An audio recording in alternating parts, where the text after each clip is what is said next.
Ladies and gentlemen, ladies and gentlemen, right now. Bonjour à tous, moi c'est Alban Medino et Boris Forconi et aujourd'hui on va vous parler de comment la créativité est au centre de notre orga, de notre travail en fait au quotidien et comment notre méthodo et notre organisation du coup fait qu'on puisse favoriser la créativité au sein de Stéréo Super. Donc avant tout, qu'est-ce que c'est Stéréo Super? Stéréo Super c'est une agence de com qui fait des sites internet, qui fait du branding, qui du coup va passer de la création de logos jusqu'à faire des maquettes, par faire du dev, etc., etc. Donc moi, je suis le petit nouveau, le dernier arrivé, je suis alternant, j'ai été stagiaire avant, et là, il y a Boris, le plus vieux. Alors, je ne suis pas le plus vieux, mais en tout cas, j'ai cofondé Stéréo Super il y a 10 ans. Et ce qui va être intéressant, c'est que du coup, on a deux points de vue qui sont très différents entre nous qui avons vu toute l'évolution et Alban qui est arrivé là-dedans directement, en plus avec pas forcément d'expérience précédente dans d'autres boîtes, donc du coup avec une vision d'agence qui est pas la même. Ce qu'on n'a pas dit aussi, c'est que Stéréo Super, c'est 9 personnes, on n'est pas très nombreux, la croissance, c'était une personne par an en moyenne. Et du coup, il y a 4 développeurs, 4 créas. Il n'y a que des gens qui produisent chez Stéréo Super. Donc, la première partie, elle va parler de méthode du travail, comment on s'organise pour travailler. Et la deuxième, elle va parler de comment on s'organise entre nous en interne sur la façon d'interagir entre nous. Alors, pardon, je vais passer en même temps, c'est ça? Ouais, mais la zapette, elle marche pas. C'est rien, on va le faire à la main, ça va passer. Donc ça, c'est moi. Et Jean-François, qui est le deuxième cofondateur de Stéréo Super. Il y a 10 ans, quand on a créé Stéréo Super, en fait, on va vous raconter l'histoire, parce que c'est à peu près chronologique, et ce qu'on va vous raconter, ça suit à peu près le cheminement. Donc on est toujours 2 directeurs artistiques. On en avait marre de nos grosses agences de publicité. Et au départ, on voulait juste être 2 freelances qui partageaient le même bureau. Et un soir, dans un bar, on s'est dit que ça serait quand même super d'avoir le même nom. Ça devait être Meganet au début.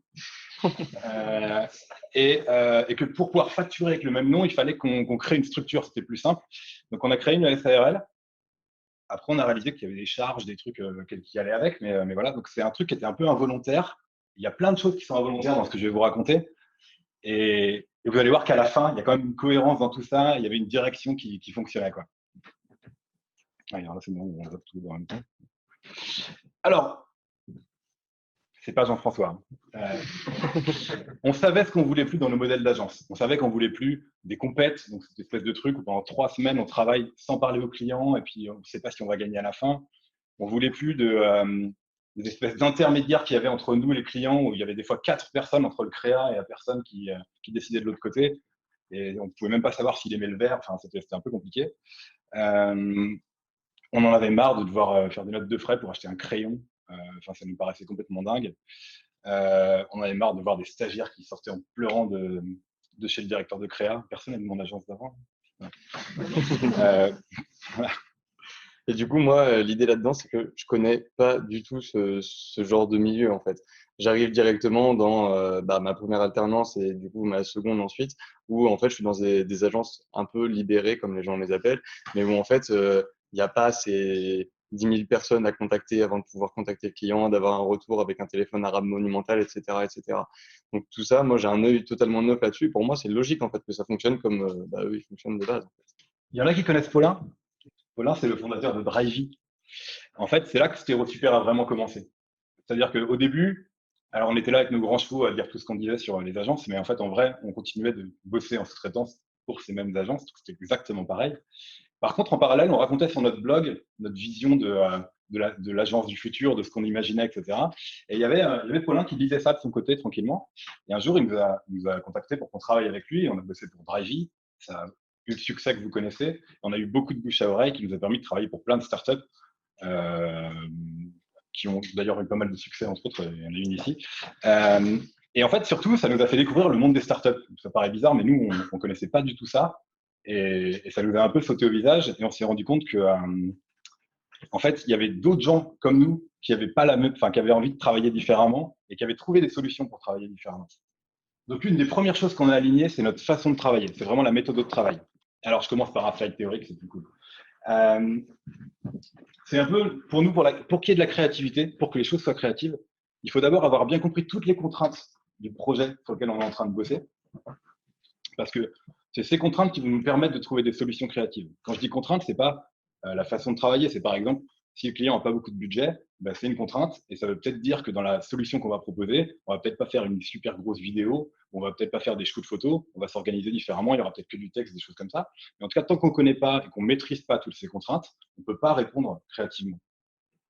Et l'autre, alors c'est un peu paradoxal, mais d'un autre côté, il faut beaucoup d'ouverture. Il faut être toujours à se renseigner sur ce que font les autres, ce qui est sorti, se cultiver sur l'ensemble des choses.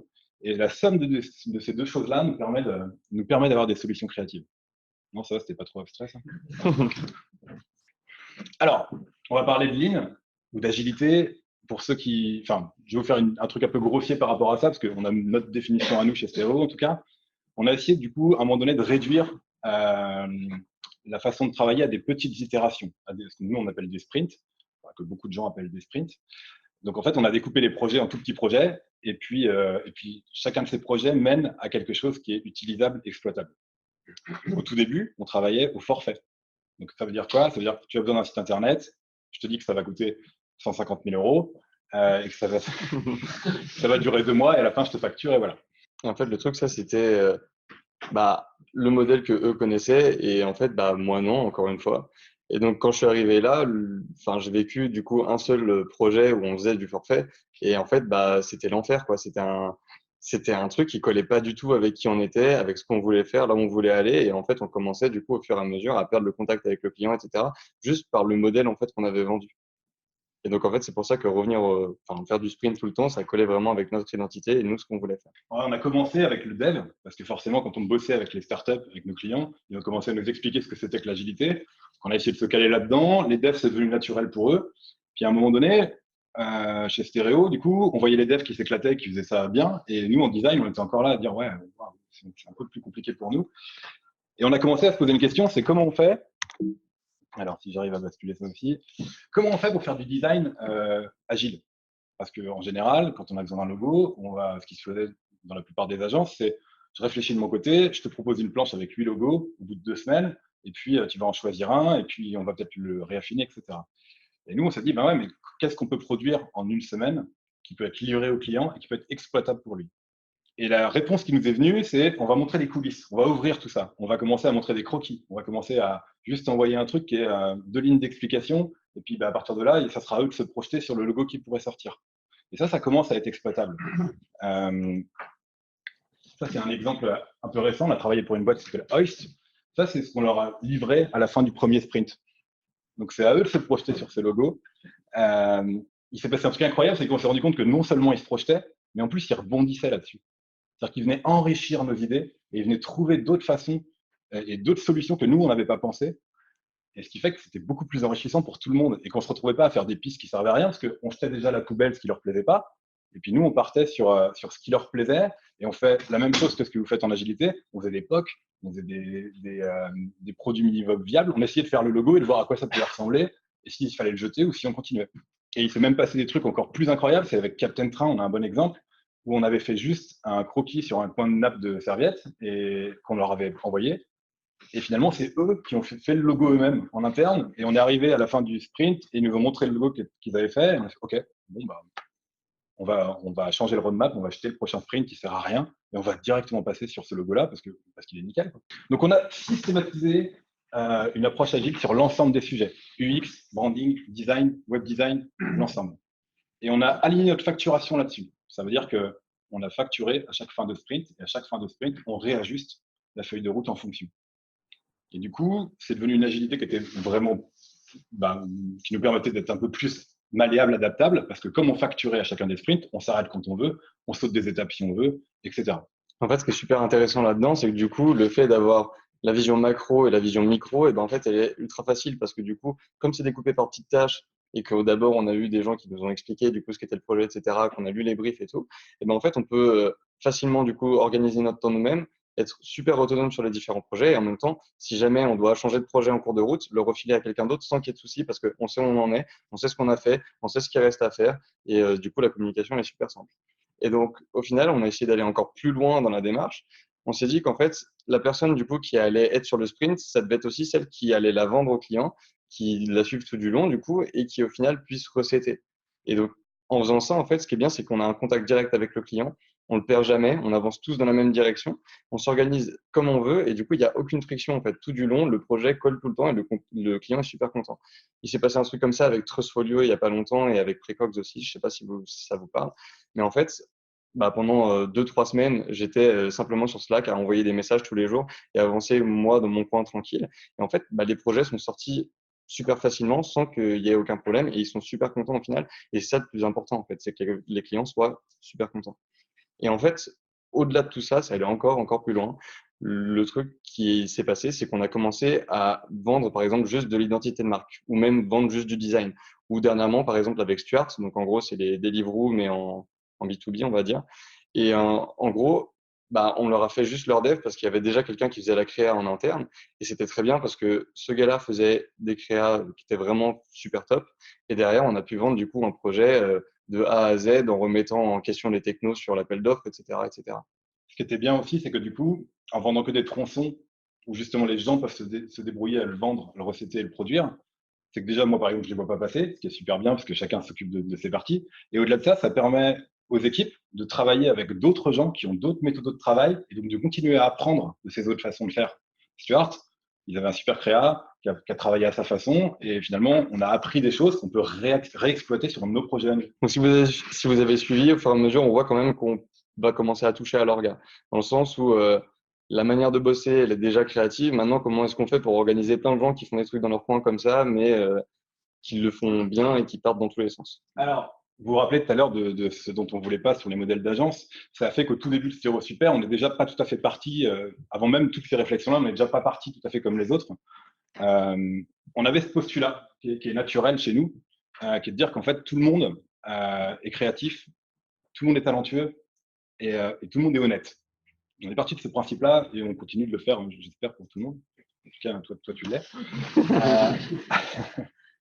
Donc, du coup, pour tout ce qui était logistique, on ne s'est pas trop posé de questions.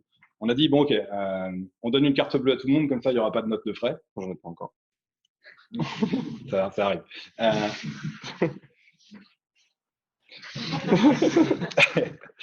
Tout le monde est aux 35 heures, tout le monde déclare ses heures sup directement au comptable, ça ne passe pas par nous, il n'y a pas de validation. De toute façon, on ne peut pas le faire parce qu'il n'y a pas d'horaire. Le télétravail, il est indifférent, c'est-à-dire que tout le monde travaille de où il veut. Et il n'y a pas de besoin de valider, par exemple, ses congés. Quand on a besoin de les prendre, on les prend, et voilà. Donc, ça, c'est des exemples, mais il y en a plein. Hein. En fait, on approche tous les sujets comme ça. On préfère laisser la liberté, et ça évite la hiérarchie et les remontées de tout ça. Bon, encore une fois, on n'est pas aussi nombreux que vous, nous. Hein. Alors, si vous avez suivi aussi, vous avez vu que dans notre travail, dans ce qu'on produit pour nos clients, on part du principe qu'il y a toujours une solution créative, pas forcément explorée. Et du coup, on s'est dit, ben, en fait, ça marche pour tout ça. Ça marche aussi pour notre orga, pour notre façon de nous organiser. Et du coup, vu qu'on est des gens assez dissipés qui font du bruit dans l'open space, et ben en fait, on a essayé de trouver des solutions créatives pour que tout le monde, par exemple, vienne en réunion à l'heure. C'est par exemple avec le corps de chasse, pour qu'on appelle tout le monde, ça coupe tout le monde d'un coup et on est tous à l'heure. Le truc, c'est que comme il y a de l'effervescence et tout ça quand on arrive en réunion, et ben ça continue. Et donc après, ben, il y a des gens qui vont déraper facilement sur des sujets où ils vont devoir en parler en fait que tous les deux. Ça va pas intéresser tout le monde à la réunion, ça va durer des plombes, etc. Donc là, on a les super buzzers. Faut voir ça comme un espèce de, et vraiment c'est ça le terme, ta gueule chaleureux en fait. Vraiment, c'est ok, cool, mais t'en parleras plus tard. Bon, c'est super bruyant du coup, tout ce qu'on fait, mais ça, c'est pas grave. On partage nos logos avec une autre boîte. Et notre problématique, par exemple, c'est à un moment donné, on a eu le problème des devs, entre guillemets, qui se plaignent de pas s'imprégner totalement des univers clients, genre une startup, ok, c'est cool, on bosse avec, fondamentalement, c'est quoi, qu'est-ce qu'on fait à l'intérieur. Du coup, on s'est dit qu'on allait inventer un, entre guillemets, je sais pas si on a inventé. On peut dire oui, je crois.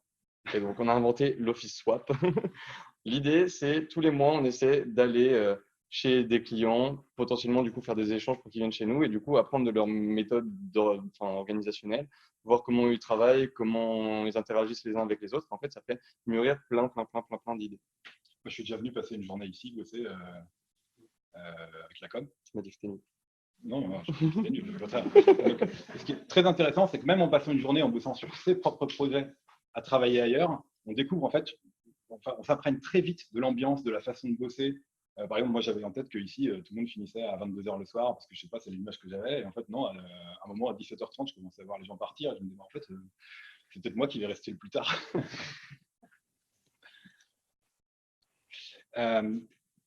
Alors, ça, c'est un truc que j'ai écrit exprès pour ce soir, parce qu'on a commencé à le théoriser, mais en fait, c'était un peu pareil, inconscient. Ce qu'on fait, c'est qu'on part d'un point de frustration. Donc, tu parlais tout à l'heure de OK, les gens n'arrivent pas en réunion à l'heure.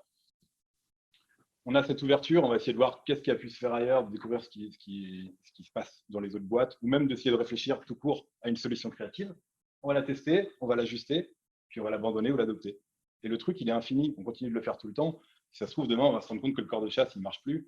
On va trouver un truc plus fort. Je ne sais pas encore quoi, mais voilà. Et ces Office Swap, ça a été une des clés parce qu'on a commencé à aller voir d'autres gens, etc. À tel point qu'on va aller plus loin. On est en train de carrément monter un projet qui s'appelle Disco Bureau. Je remercie les devs parce que c'est sorti aujourd'hui. Qui va être carrément une façon un peu comme Blablacar pour l'autostop, un peu plus un vrai produit qui va permettre aux boîtes d'échanger entre eux des gens pendant une journée par mois pour aller découvrir d'autres ambiances de travail. On a piqué plein de trucs à plein de monde. On a piqué deux trucs. Les deux trucs les plus importants qu'on ait piqués, c'est les one-to-one à Captain Train. Alors, je sais qu'il y a plein de boîtes qui le font. Ce qu'on appelle le one-to-one, c'est un entretien individuel hebdomadaire.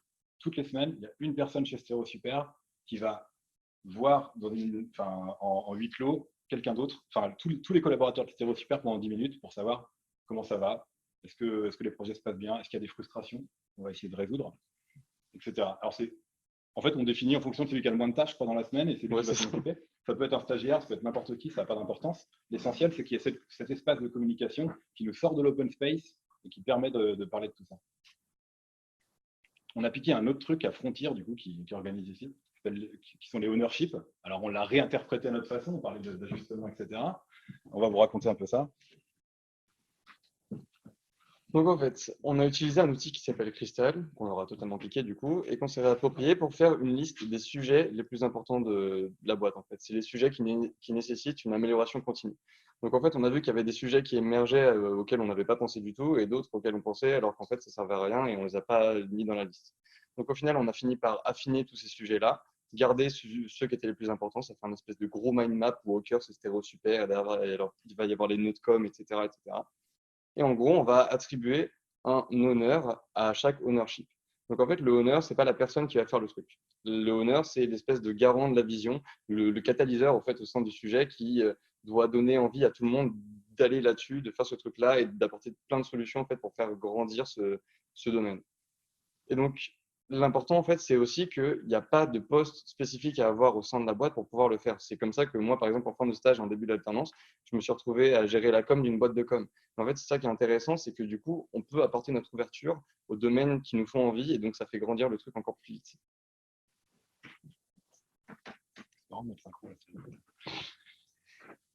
Donc, alors ça a changé beaucoup de choses. C'est-à-dire que tout d'un coup, on a remis à plat tous les sujets qui n'avançaient pas beaucoup, d'autres où on était dans une espèce de routine.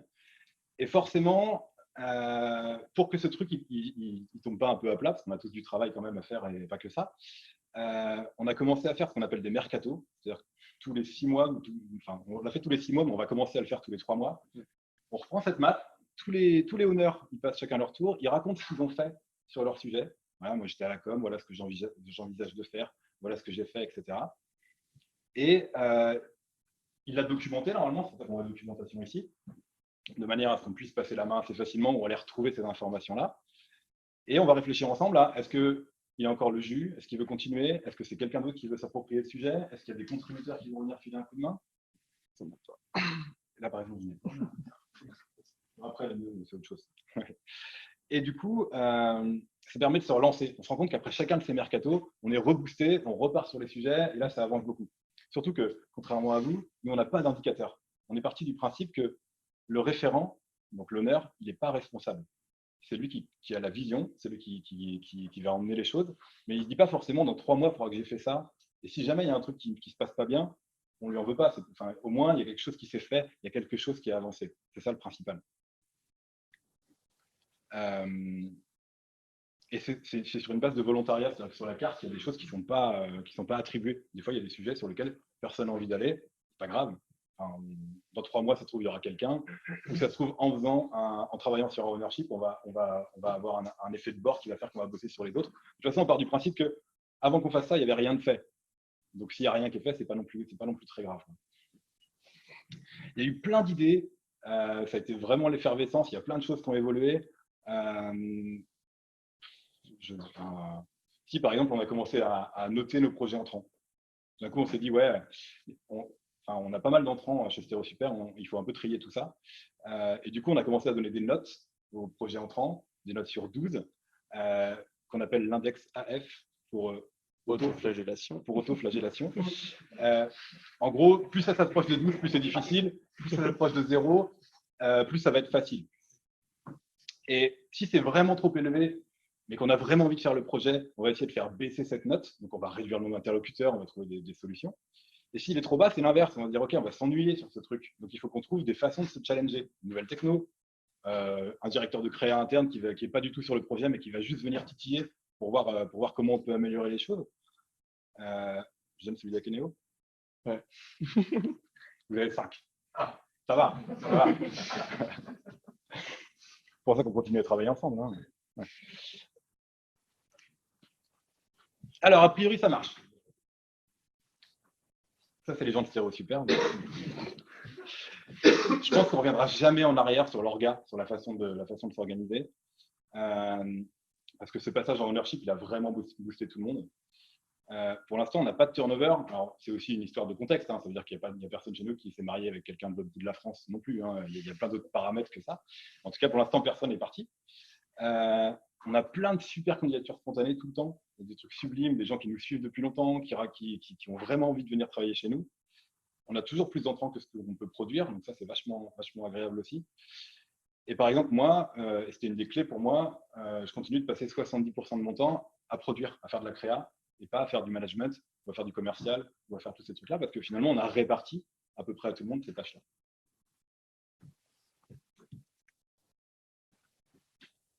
Alors, là, on revient de la théorie, mais c'est un peu la conclusion. En fait, la créativité, c'est a priori pour une agence de com la valeur ajoutée qu'on a. C'est pour ça que les gens viennent nous chercher. On est parti de ces trucs-là. Il se trouve que comme on fait des métiers un peu passion, c'est aussi ce qui nous anime. C'est ce qui fait qu'on est content le soir quand on rentre à la maison. Et du coup, en fait, ce qu'on a fait, c'est qu'on a aligné notre méthode de travail, notre orga, sur la créativité. Donc, on a tout aligné, c'est ce qui fait qu'on se sent bien.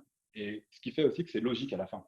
C'est-à-dire qu'à chaque étape importante, est-ce qu'on doit recruter quelqu'un, comment ça se passe, etc., on a essayé de réfléchir un petit peu à ce que nous disait notre instinct et on a continué comme ça. Et c'est marrant parce que c'est que très récemment qu'on a commencé à mettre des mots là-dessus, à écrire notre why, à réfléchir à comment on le faisait, etc.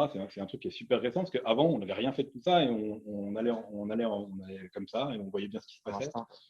Et finalement, il y avait un lien qui était ce truc-là. Donc en fait, le titre de la conf qui était comment organiser ses équipes pour libérer sa créativité, il était un peu racoleur. Le vrai truc qui est important là, si vous devez partir avec quelque chose, c'est comment on fait pour aligner sa valeur ajoutée avec sa façon de travailler et sa façon de vivre le travail. Parce que nous, c'est la créativité. Peut-être que pour vous, c'est autre chose. Et ce qui est important pour que les gens se sentent bien, c'est que tout ça, ça soit en phase. Donc, on se retrouve en équilibre avec ces éléments-là. Moi, j'ai 2 exemples pour vous convaincre. Imaginez que vous avez un pote qui est émo-gothique, ses fringues vous lui vont super bien, vous pouvez lui faire des compliments et tout ça. C'est pas pour autant qu'il faut porter les mêmes fringues que lui, parce que c'est pas forcément votre style en fait. C'est comme un pote qui irait en boîte, qui perd ses clés, il va pas vous demander votre clé pour rentrer chez lui, ça n'a pas de sens. Donc l'idée, c'est de trouver à vous, c'est vraiment ça, c'est l'idée de trouver à vous vos techniques en fait, les petits trucs qui font que vous, ça vous plaît, que vous pouvez avancer avec. Donc votre valeur ajoutée, ce qui vous anime, et tout aligner dessus parce que ça vous correspond. C'est ça la conclusion.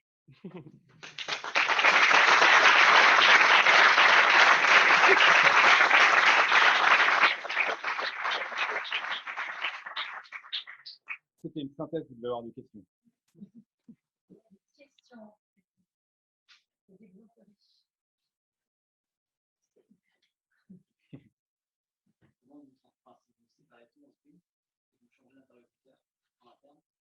Comment vous mettez l'info clairement? C'est une super question.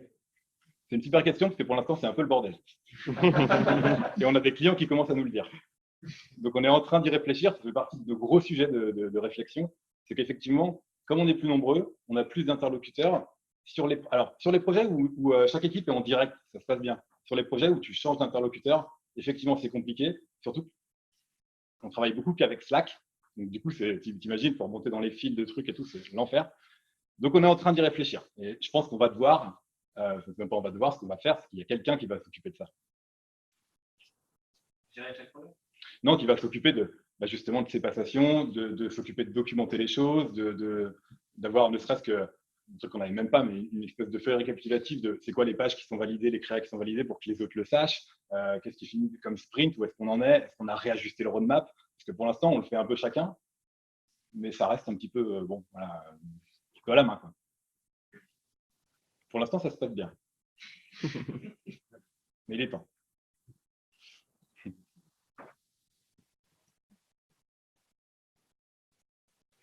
Comment vous fixez les salaires?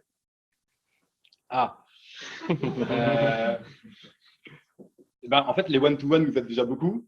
En plus, il faut savoir que la plupart du temps, les recrutements, ils sont faits par les collaborateurs et c'est pas descendant non plus, quoi. Donc, du coup, les salaires, ils sont plus ou moins connus de tout le monde. Alors, on n'a pas encore rendu le truc public. Je crois qu'on parlait de le faire, là. Si ce n'est pas déjà fait, je ne sais même pas.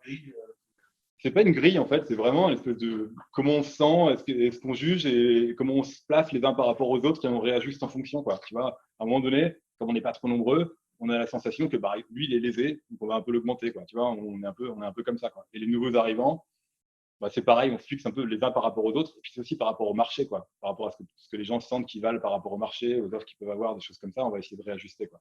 Je pense qu'on est un petit peu en dessous des salaires que les gens chez nous pourraient avoir s'ils allaient ailleurs.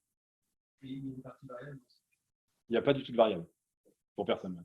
Et du coup, au niveau des intitulés de poste, vous mettez des intitulés de poste ou tu as toujours un junior, un senior, un DA, un graphiste Moi, par exemple, là je suis alternant et pour autant, j'ai l'intitulé de développeur créatif front-end, alors qu'en soi, j'ai moins d'expérience qu'Adrien qui est au fond de la salle, par exemple. Mais en fait, il n'y a pas de carte bleue.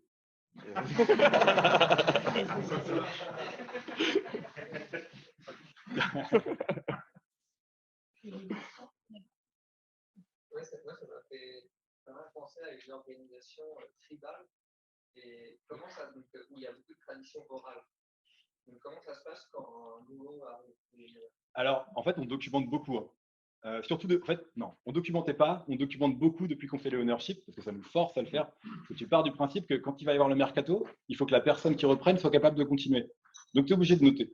Donc, nous, on utilise Notion, ou Notion, je sais pas comment vous dites, et on documente vraiment tout là-dessus. Mais jusqu'à, si tu as été voir notre site, tu verras qu'il y a des gants qui tiennent les références là. Bah, même ça, c'est documenté pour savoir lesquels sont déjà utilisés, lesquels sont encore dispo, etc. En fait, on documente l'ensemble des choses. Donc, c'est comme ça qu'on fait. C'est pas une grosse surcharge de ça. Pas trop, parce que c'est quand même une documentation un peu punk, quoi. Tu vois, c'est pas.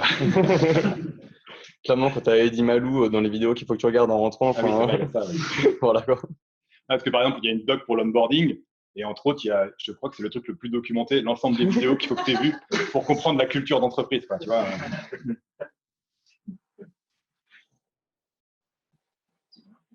Moi, je trouve ça intéressant parce que je sais que tu n'aimes pas trop théoriser, mais en fait, tu sens que l'approche agile et du sprint que tu as dans le design et dans le produit, dans la tech, tu l'as du coup maintenant dans l'orga. C'est que tu conçois ton orga de manière cyclique. Ouais. Et avec une vision d'orga, une roadmap d'orga et ces éléments-là que tu peux avoir en produit tech. Ouais. Et notamment des éléments de documentation, c'est aussi ça que tu améliores en continu, quoi, j'ai l'impression. Ouais. Et du coup, est-ce que tu as envie d'aller en termes d'orga?